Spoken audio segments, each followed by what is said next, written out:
Langdai. Langdai haiba wahai asi achamba wahai amani hairabasu chamdi. Laigi lairam tingi tilam asiba ahingba anigi achang thong asi thong anigi langdai. Hiram lairam haiba amasu leido. Inung sora matam masang masa khangdaba miyoi ama khakni. Khul adugi lamlong mari phangba aduda akiba amata yauda thoraktuna leptuna lairami. Ngasi ta tawba nate mahakna tawribase. Numit khudingi tawribani tasengna hairabada. Yu ngauba nisa lai chuba midi amam atheng haiba ama leite. Masada akiba pokte haibaduni. Thenglaba matamda pakhang macha makhoi ahumdi ngauri yumlomda halakpani. Yu khara thakpagi nisagi mayaina ngautrang phaitrang kaya amasu hainari. Mahausara natragana chatnabira nisabu ngaurabadi wachoi wathi ngangbase. Tolen ngauri marol adu iphai phaiduna matau chauren amari wangthoi anibo tanaba mawongda asumna haireklami. Pakhang oiringe matam asida khara ngahodana karam kana ngauduno. Hauji langhoribase matang yam charabanido. Aina hayang nupi thiraba matamda icha leiraga karamna ngauba phaiba yagani haigi. Matau tolengi wadubu oktuna marun phairi chaure mahakna amok asumna khumlai. Chume itawna haiba yam chume. Adubu nangna nganglibado aidi taningdi. Nasak khuthi aduda karamba nupina pamidoino. Nupi angang leibagi wakhalgasu khali. Oiroi goitaw oiroi dabane wa ngangan ai taningdi. Ani asina hainariba wahai khara sitaraga wangthoi momon katawi.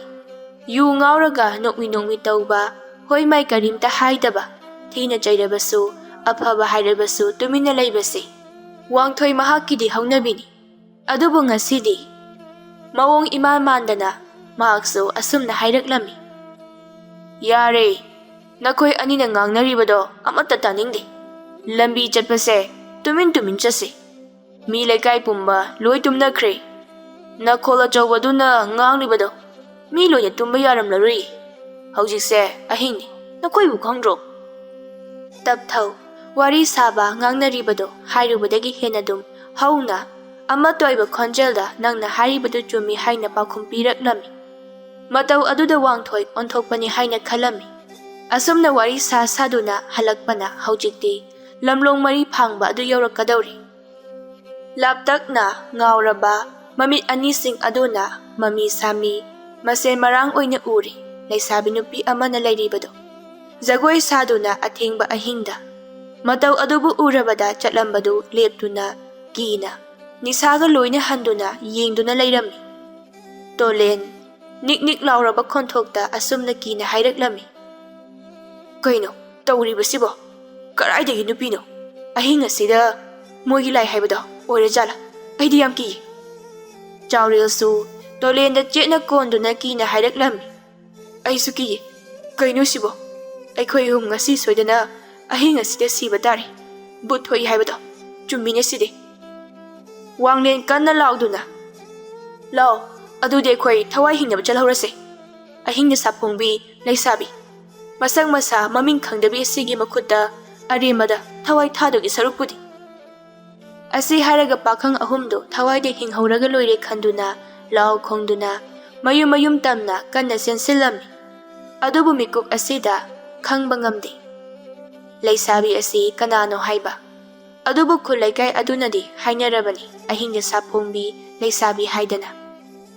Asomna numit ase mahaukirami. Mathangi numita ngarangi thaudok aduna nongma sigi wari nafam oihanduna leihalli. Yumgi mangon aduda mama macha anidu hangamanduna leiri. Makhoisu ngarang thokiba thaudok adubu tarabada mipaina wari sarami. Sanare macha nupi liklainu tanaba tapna sumna haireklami. Ibema ahal lamasingna hairamba wafam pautak ase achumbani. Lai leite but leite haibase yaba nati. Leiko tasengna isor leibani. Thawai yaudraba matamda asibu oiribase. Aduna thawai aduna hakchang adubu thadoktuna chatpa matamda thawai adugi kaidongpham leitraba matamdani.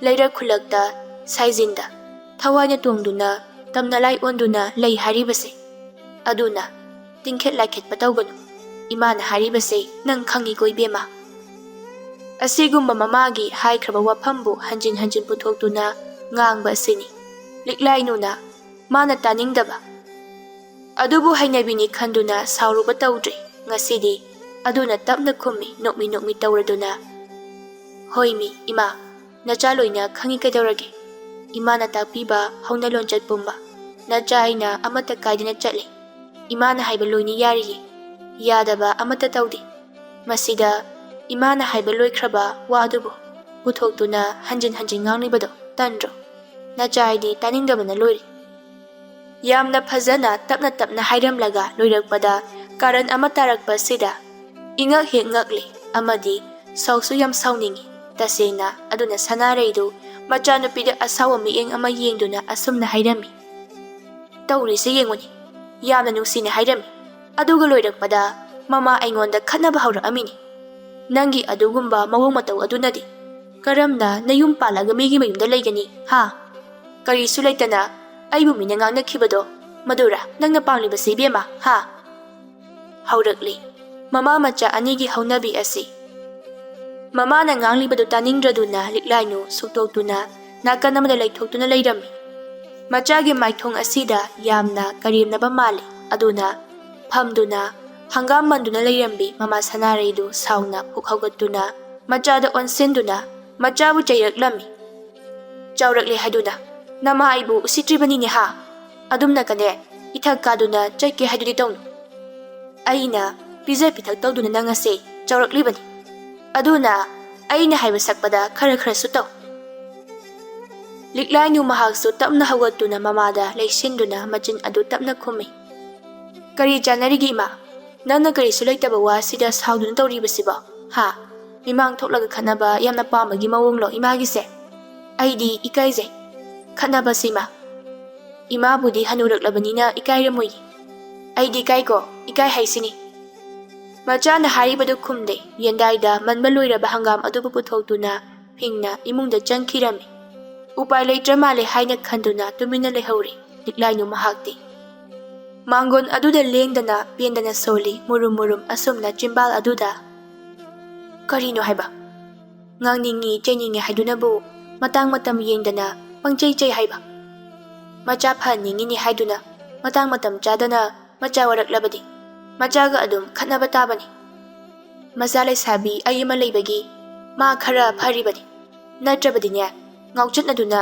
lehorani ma khangri haizabagi wanida aisu nupa mata he leiteda nupa mata koidaba yadri asumna sonduna leiringaidani imungdagi mama aduna mabu kanna hekta kaurakpado hoi bema nangmu mapala duda kari tawribage ha chagase kanana thongni haiduna leiribano prap law chagse thongu law numit ase kara yori haiba nang khangdriba karigino mama na asumna kaurakpaduda tahana imungda changaktuna mamada yengduna asiguma matamdadi nachaise nungsibra ima thongu yadro ima su nakhut paliduni imana thongmado amukta chajage nong phadoksu nachai su yai kaino sanare machagi wai asida pro hek chakpa haibadu oirabani tasena adubu maksu yamna tanba ama oibana makhata na khatnaba haurudre maramdi chak asi mangonda thongu hairakani haidana aduna tapna sumna hairami ichada haidrabadi imadi kanada haini imagi nang natana kana lairibagedo ichana thongmase imadi onthongna hawkhre hayeng ichana luhongkhraduna leigedorba yumado laibak phaba yumama oidoribani semjin sajin ba mamagi wahaini haiba khangi aduna taningdraduna asumna haireklami liklainu mahakna khara khaji kanba khonda taningre chalo ada kharak madaga tawbirano aina dum thongdo leiri chakse yam taningre nagun phajana khangi ma chalo ada amuktane nupa koidebe ene karaidagi luhongbano nachadi yum paloi imagi nata lengdana ima wisinaduna leidoribani ipang pangjabi sanare machagi wasida asengba amani khanduna machana mangonda warauduna hairibani haina khanduna machabu yengduna tapna Yade yade. Aduna tawba yade. Icha matomtani. Pugera lakera ichagi damakta namalu khrabi aina chawni luhungadoribani. Nupa koitaba yaroi. Ichana nupa thiba phangta phangdragana imana pigani. Imana kakak hatuna afaba nupa thigani do. Liklainu mamagi matauda masa matomta maraibak aduda thajinjai aduga asumna haireklami. Onthokpanida ko ima nangse. Aidi karamna ngangnarasige. Wa haibamgane amata khangdri. Chalo karaidano malayuro. Aina chak thongma loiraga kauragi. Nupagi wabu koiroina koidabani. Sumang asida a thongandagi na pareng lenghalu haibro. Mado ngamloidabi natte ko nasase aibu karida watlagene. Sanare machaduda munna yengi karida watpage haidana adubu awatpa amata hek laite. Machagi maithong phibam pumbada mamana macha nungsibagi thagatba natte. Haigumdana liklainu asi asuki matik phajabadi.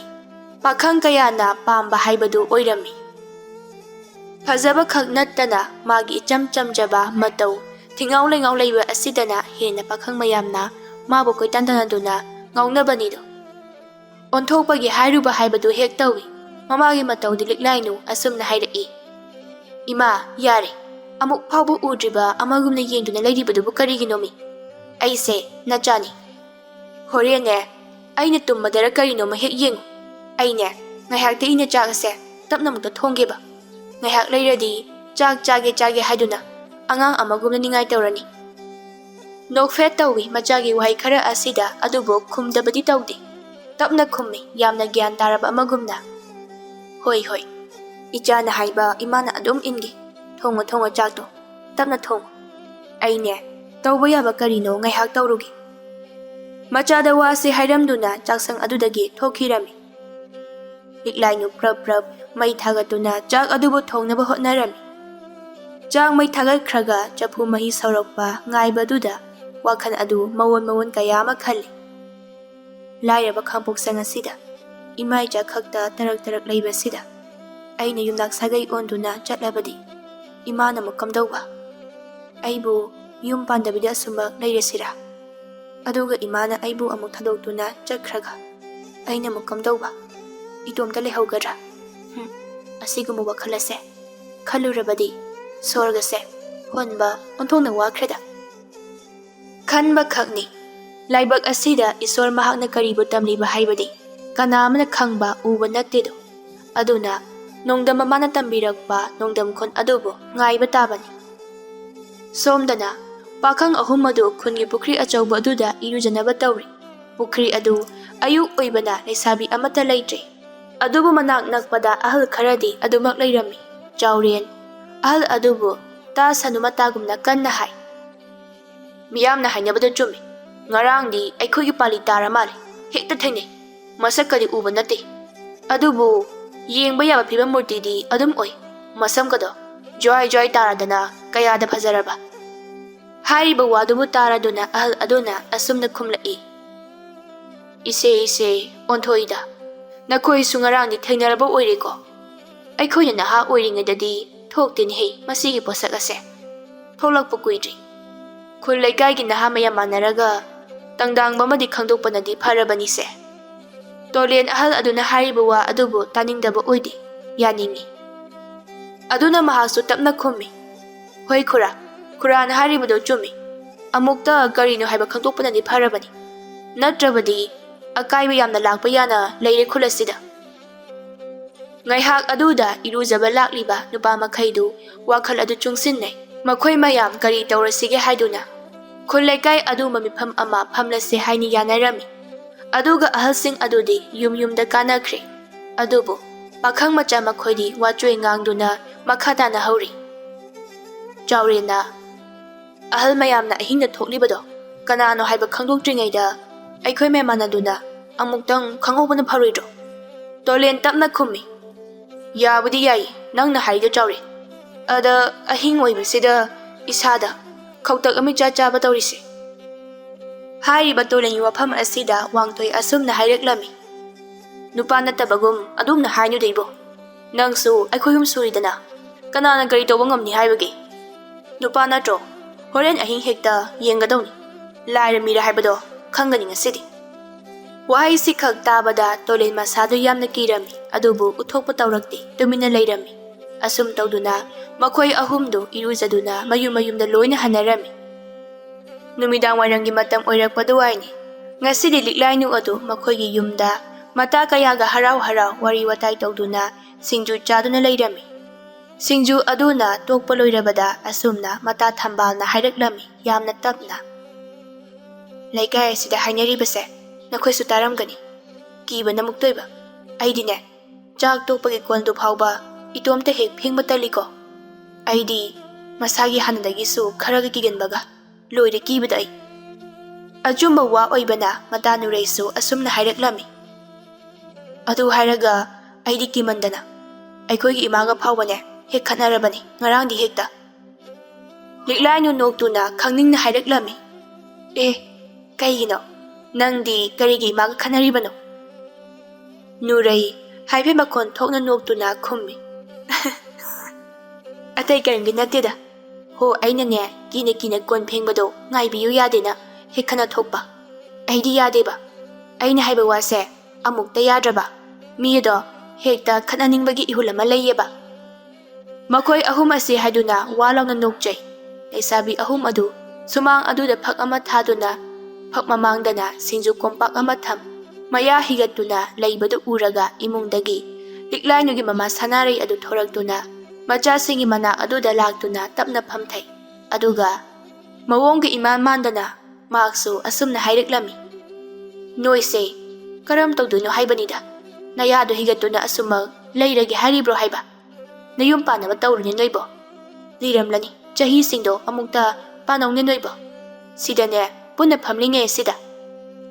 Liklainu mamada wathi ngangi taningde haibagu mamit adu phaine hekte yeni. Nurai mama gumbi sanari mahakna hairakpadu phagita thorai. Hoi ma karino haibiribadubo. Aikhoi sibu kayamuk yamna lirage haribasibo. Imana adumna haribadubo. Sanari tapna. Ihe yengune he. Nakhoibu chahido amukta paraga. Zura surido. Aine haningduna haiba natini he. Yare ma imungda changkhro mukta. Nasakto yamni ningdre. Singju se amukta mahaurina chahaugi. Urabra aikhoigidi. Machilase amuktoiba. Khumdogi. Chonga thijabigane chab hekmane. Breng inaga se pangdi tangai. Mana inguna tawribase. Phare imane imungda changkhragi. Natrabadi mi maliba ichanupigi masak ase ngahak leirabadi yong sudina malaani ai change ko. Sanarai machada haife khanaba hauramduna imungda changkhirami. Leisabi makhoidi noktuna leihawi. Nurai liklainu mangonda onsinduna nangbu noi maga karamna leiminage haiba majilase onthongna kankhre. Nangina chekukalodo nama lobo oireko. Liklainu haife suktuna yari bema taningre noiso chadarise amukta charo natrabadine yararoi. Ngaihak amuk tumin singju du chaminai. Singju charaga wathi ngangba miwa ngangnaba leisabi makhoigi yamna pamjabani.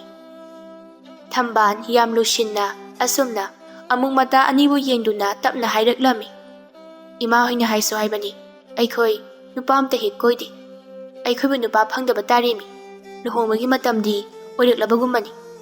Nurai tapna. Ho oirekle haduna kadongni. Leitaba phangdaba sibu aikhoinaro. Laibakta tamba ama lakjarasani. As haibamga khangdeda mathong chaba pakhang amatasu leite. Liklainuna aidi aduda khangdi. Apamba ma hek leibaga namlai hidlai shinduna yumasidane yawong inaba giri hekta taklagane puraknaba tawni. Aduna nupa koibada aidi machi manaw yamba aina kharangam takleigadaba nupa thigani.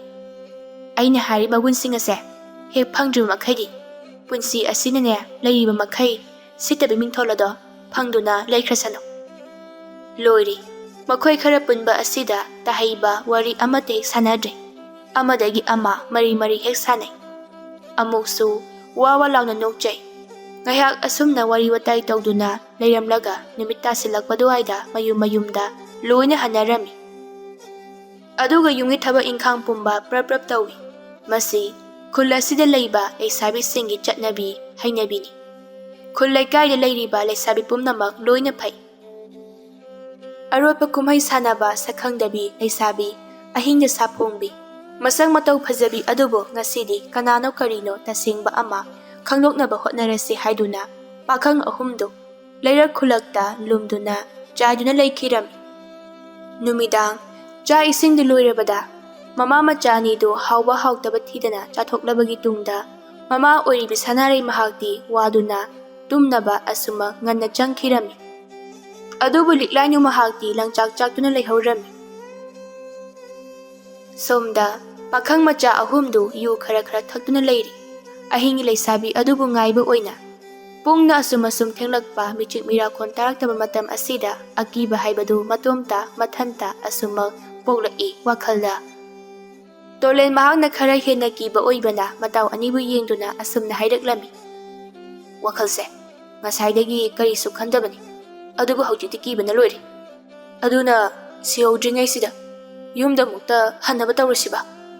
Wangthoina as onthoide daw nangsu onthongna nupa mandeda karido.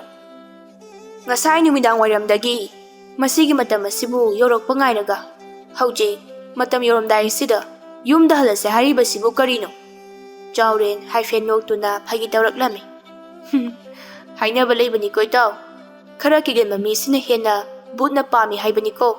Aduna nang khara kigenba haibada oiri. Aduna soidre nang horen butla laira khangdabiduna phadawba. Haineringai tanja aduda tawba hui makhaiso mamin irang heklangba makhai lambi lamjaw aduda thoktuna maning tamna khongba haibadu oiri. Hainaba lei Ahingda huina khongba kappasi mamita lai uba natragana uhaidaba akiba ma ubagini haiduna. Maram asina kiringai aduda hena kiba mipaiba haibadu oirami. Asumna makhoi ahum aduna kina wathi warim ngangnaduna leiringai tanja asida makhoina uningna khaurangna ngairiba Ahingda Safongbi adu tapna mong hada thoraiba laibadu. Makhoi ahumna laptakna urami. Samlang aduna mamangda loina thada phanek phidon chingkhatuna setlami. Tawriba mawong mataw aduda tu chungkhiba khanghaude. Makhoigi tungda mi ama lepagumna masada sabung lauba yamna hainadaba ama phauramido. Asumna phaurakpa sina maram oiraga tungda mi leiraboi haina maning onthoktuna hek yengloi. Adubu kanasu hek leiramde. Ahingi leisabidu haujiti mahoksagum lambi mayai aduda leptuna jagoi khutek tamba haurami. Theka thek nauga nau keda jagoi adubu saramido. Mitmangna tasengna uriba aduna tolendi cheng khaibagum nikledo. Jawren akiba pumba phajinduna asumna haidaklami. Idawanima kiba yade. Akiba pumba thado aikhoi nupani. Masigi kanano karino khangdabi Ahingda satokpi nupi ase ngasidi hekta pharase. Aikhoi siragasi ma siragasi nongmada pukpa machana ninisiba hongnade haibado kaungano. Matawgi wahai khara asina thauna hapagumna ngayak asida akiba pumba koktuna nupa ahumdu lumduna leirambadagi law khongduna nupidugi manak tamna lamjin tharaklamido. Aduga nupi adubu makhut khanduna koishinduna thammi. Nupi adu makhut aduna mamai adubu khumduna tumina leirami. Wangthoi yamna thauna leiba amagumna asumna haidaklami. Hai nupi nang kanano hayo. Nangna kari aroima lalongno ahing asidi sanariba. Ahingda Safongbi Leishabi nang asidi mayek sengna hayo. Lai oire aikhoigi mitmangdagi mangkho but oire aikhoibu halo mi oiredana achumbado hayo. Hairiba wase tolen mahakna amuk mateng tawraklami. Haribase karigumba nangna tawdraba nang haujimba aikhoina laikai tanaba lawani. Masida thoknaba aikhoina ngasai numidang wairamdagi ngairibani. Aduna nang wikhoina karisu lena thadoklaroi. Tolen mahakti hoi mai haide tumina asumak yengduna lei nupi adubu. Nupi adu hek yengbada sawong saban phajai. Ningthiba ngaroi saban oirami. Kuchuna kangauna panbani maithong adubu yeningba haibadu oirami. Khangningbana heli adubu nupini. Karamna hekta sangsinduna masada thenglugani. Laubasу yada, manak changbasu ngamda. Onthokna waba haibadu oiramgani tasengna. Maibu phina kayam kuina kuptuna thamba yabagi huranbagi tarani mapugi nongma haibaduni. Mani. Atay kana aman nati Ahingda Safongbi Leishabi asi atopa kana aman nati. Sanaregi naitom satbi mamom tanawbi liklay nuni. Kari aron malaybano mahakna asumna sanariba. Mamay khumduna tumina phamduna layrambadu pakhangsing aduna haribadu tarabada tasengna law khongduna laikai mi tanaba lawkhrabadi magi phajabham leitre khanduna tapna phamlambadagi hawgalaktuna khumduna layramba mamay adu tapna hangdoraktuna pakhang machasing aduda onsilami. Aduk phajaba liklainu magi saktam aduda nupa ahum adudi maya umsinba kawkhirami. Tathak yengliba Leishabi aduda munna yengduna layrami. Wakhanda khali. Heloi haibadu asumna tasengna ningthijaba oirido haina. Liklainu tapna nupa makhugi manakta sangsinduna munna yengduna asumna hairami. Aise, kanano haiba khangningbra? Aina ahingna tawriba thabak ase. Karino khangningbra nakhoi? Tasengna pakhang ahum asina koi chachapa nupa oirabaso nupi mahakna yumdagi mapan kaya thoktabana maram oiraga nupi asi kanagi machano karino haiba makoi amata khangde. Aduna khangningba aduna chawren mahakna asumna haireklami. Khangningi. Tasengna nangna hinga sanaribase karino. Aduga nangi mingna kari kauba kanagi machano. Khulaikai asidagi haibadusu mayek sengna hayo tamo. Aikhoida minamdabana nangi afaba oigani. Khulgi ahansingna nangmu phanaba warep lawkhrabani. Nangi thawai kaningbo oirabadi achumba loina hayo natrabadine nangi khudongthiba oigani. Khulaikai aduda kari hainai kari tawi haiba loina khangiba liklainu mahakni. Adubu dab tawriba mahakpu kihalibadu nachungbide tasengna mong hadana usitaba magumna asumna khumi.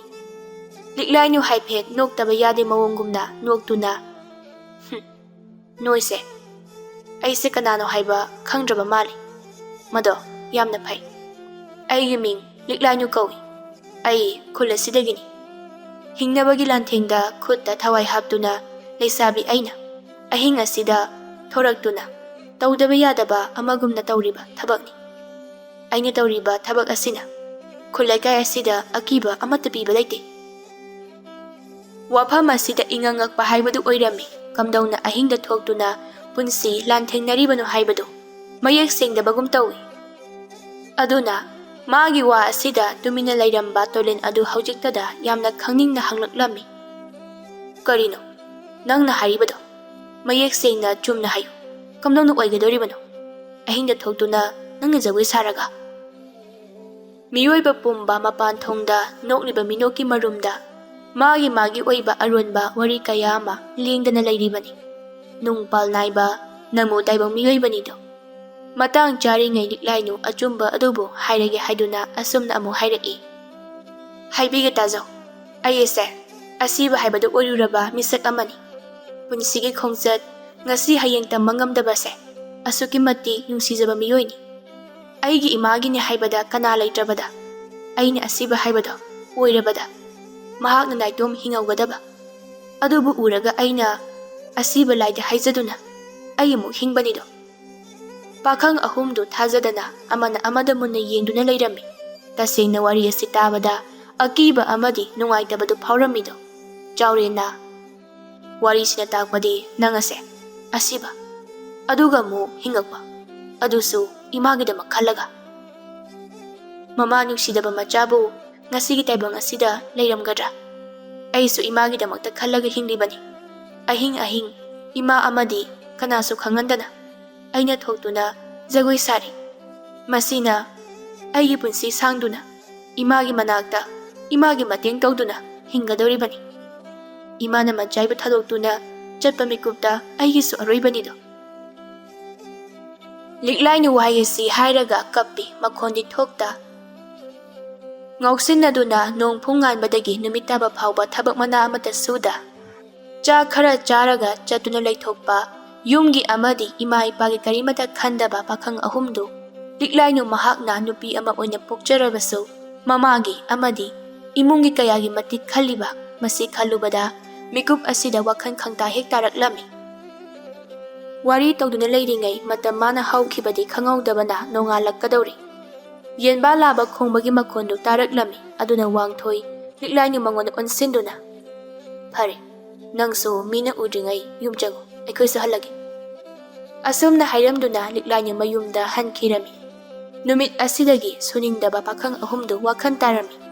Thaba ingkhang kaya ama suduna yumgi amadi mamagi mating yamna tawrami. Khul laikai asida ahalsingna Ahingda Safongbi Leishabi adubu karino haina khangdoknaba tawse hakhibadu nahasingna kibana maram oiraga yaramdi. Masina maram oiraga asumag yenglamdri. Adubu liklainu mahakti numit khudingi adumak asuma tawrido. Pakhang ahum aduga liklainu mahaka nakna loinaba tinaba haibadu oirami. Sanarai macha nupina nupaga loina tinaba asida yamna haraujaba haibadu oirami. Machagi arotba wa khangdabi mama mahakti. Jana thaknaba yumgi thaba ingkhang pumba nongma nungthin ama pakhang ahum aduna laktuna loina tawbirami aduga asuma hankhiramido. Sanarai macha nupigi manakta laktuna nanga khangnariba nupa asina karambano ikaiganu senane imada hekta hayu. Liklainu saurangnana khummi. Karaidagi wakhalno ima nangna khanjinuna haribadubo. Laikagi ibung ngaktani ima ijai kana laite haibado. Makhoina khangbadagi laktuna asumna mating tawbibani. Yadi ima yam jinai ko nang ama ko asumna kayam kuina liduna laikhigi haribano ha. Khangjadabana maram oiduna sanarai mahakti machada chaiba ngangba nungtigi tawri. Adubu liklainu mahakti mapok asima mamagidamakta kathoktuna penthokhtuna leirabani. Adubu liklainu mahakti mapok asima mamagidamakta kathoktuna penthokhtuna leirabani. Aduna yumnak sagai ama onmagi wakhan masada leitrabanido. Asum tawduna khara khatna khara chaina mama macha anidu harau nungsinana leirami. Adubu ngairibani asiba mahakna mamabu lawba lakpa. Ningdom pomna thamoi chakna Ahingda Safongbi Leishabi mahaknadi ningamdana